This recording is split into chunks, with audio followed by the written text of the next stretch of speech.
The Seattle Seahawks coming into this season were seen as serious title contenders. However, in the 11 games they have played, they sit at 6-5 and have been arguably one of the more disappointing teams this year. Despite a fairly successful offseason, this team has somehow taken strides backwards, and with an absolute brutal schedule, it is very unclear whether or not this team will actually even make the playoffs. So in today's video, I want to talk about a couple different things. For starters, what is the actual problem with the Seattle Seahawks? What changes should be made so the Seattle Seahawks team can get to the point where they want to be? And how I would personally fix this current roster. And make sure you stay to the very end of this video because I want to make sure you guys understand the full scope of the Seattle Seahawks problems. But with that out of the way, let's begin talking about the Seattle Seahawks. So I am currently filming this exactly right after the Thanksgiving game in which they lost to the San Francisco 49ers with a score of 31-13.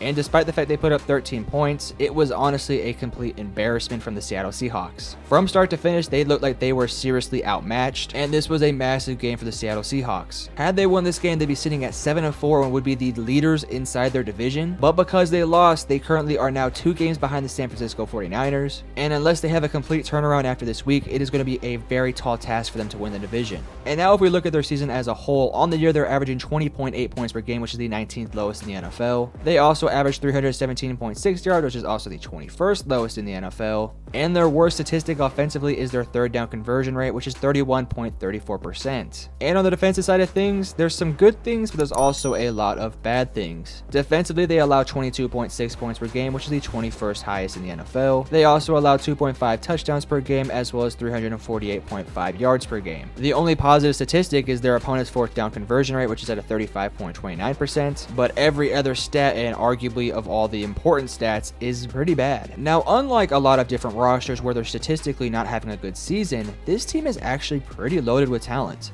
Usually when I'm talking about a team that has this bad of statistics, I'm talking about teams like the Tampa Bay Buccaneers, the New Orleans Saints, those type of teams. But this Seattle Seahawks team is supposed to be a playoff contender, a championship contender type of team. And now I understand calling them at one point a championship contender was kind of far-fetched. At the bare minimum, they were within the realm of possibility. But what is the actual reason why they've taken some steps back? Well, there's a couple reasons why. For starters, Geno Smith has taken kind of a step back. Last season as the full-time starter, he had 4,282 yards, 30 touchdowns, and 11 interceptions, whereas this year, through 11 games, he currently has 2,584 yards, 12 touchdowns, and 8 interceptions. And while he certainly is not a bottom 5 quarterback in the NFL, he's definitely not playing like a top 15 quarterback right now. Now, it is important that we do add context that he has been dealing with some injuries, especially as of late, but this is kind of a recent injury. It doesn't really tell the full story. He's been pretty bad all year long. And I think if you're a Seahawks fan, one of the scariest things about Geno Smith's performances this year is that when he's going up against good teams outside of the Detroit Lions, he's been pretty bad.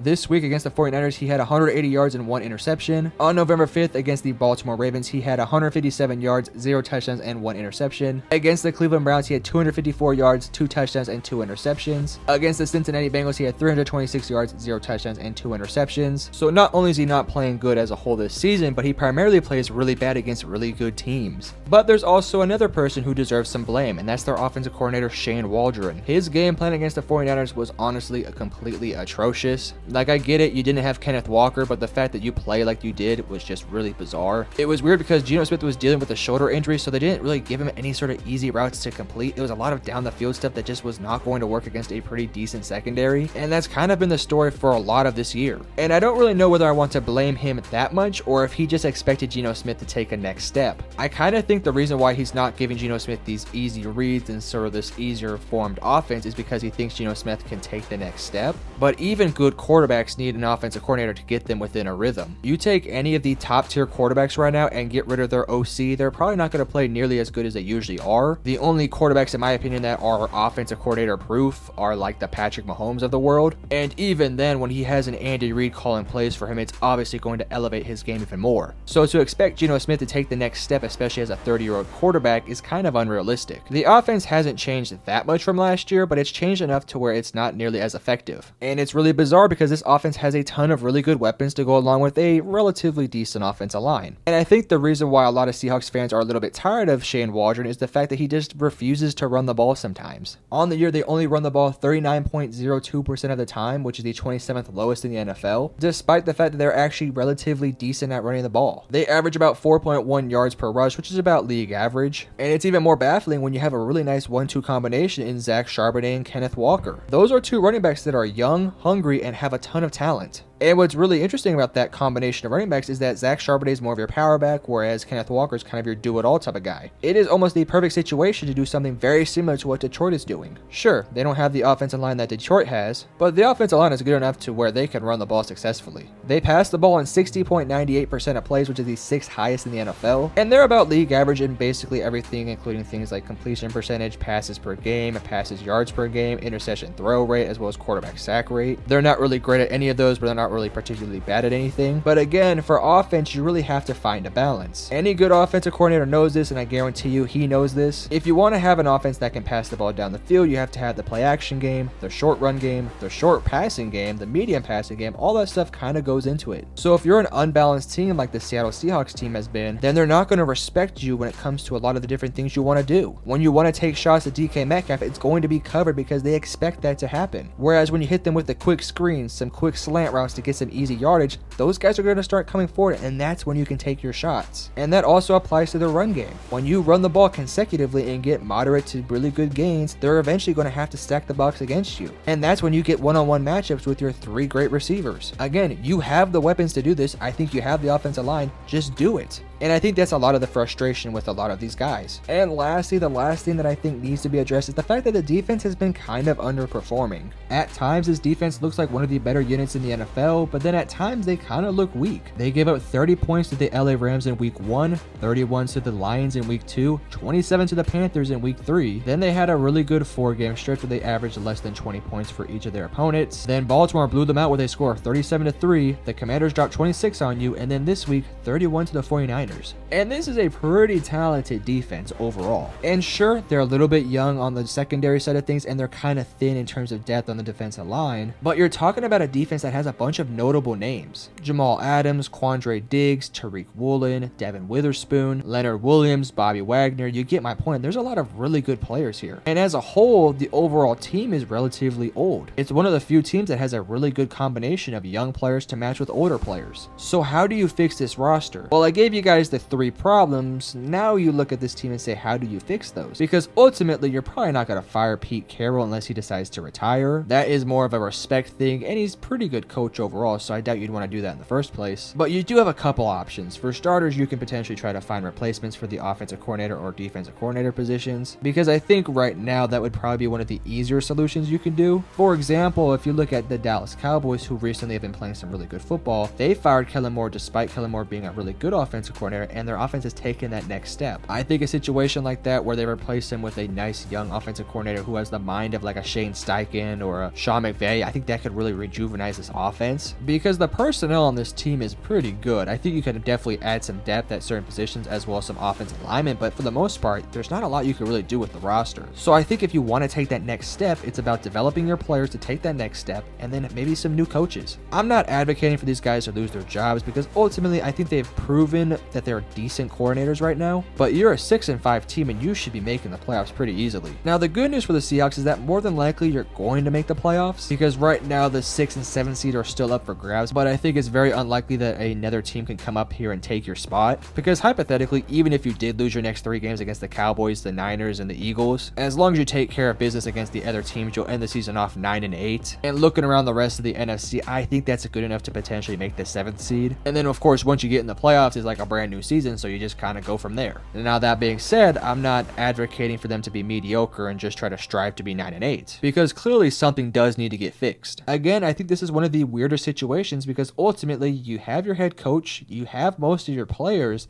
The only position that really could be upgraded would be the quarterback spot, but I don't think you move on from Geno Smith. And I know I might get a ton of hate for this, but replacing a top-tier quarterback like a Geno Smith is really difficult, especially when you're Seattle and you don't get top 10 picks. The only way I'm drafting a quarterback to replace Geno Smith is if somebody like a Bo Nix, who even then I'm not too sure of, or like a Michael Penix were to somehow fall to you in the 20 range. And if that does happen and you do take the pick, then you probably develop him for a year. But ultimately, quarterbacks just don't grow on trees. Look at the NFL right now. How many good quarterbacks are out there? I can maybe name at most 15, and even then we're probably stretching the limits a little bit. A lot of teams are looking for quarterbacks or are developing quarterbacks, and if you're the Seahawks, you feel like you might have something here with Geno Smith, especially after what he did last year. So again, you have a lot of your pieces on your team, you feel like you have your head coach. I think the only outlier here is your offensive coordinator and defensive coordinator. If you bring in some new, maybe young, maybe experienced guys who know how to run a team properly, I think they could potentially take a step. The question then becomes, is the talent on this roster and is Pete Carroll good enough to beat a team like Dallas or San Francisco or Philadelphia? As of right now, it doesn't look that way. But again, the talent is there, I feel like. I think they just have to find the right coordinators to give them in the right direction. But Seattle Seahawks and NFL fans, let me know in the comment section below what you guys think about this current situation they're in. And if you guys did enjoy the video, make sure to hit the like and subscribe button because it helps me out an absolute ton. But I love you guys. Peace.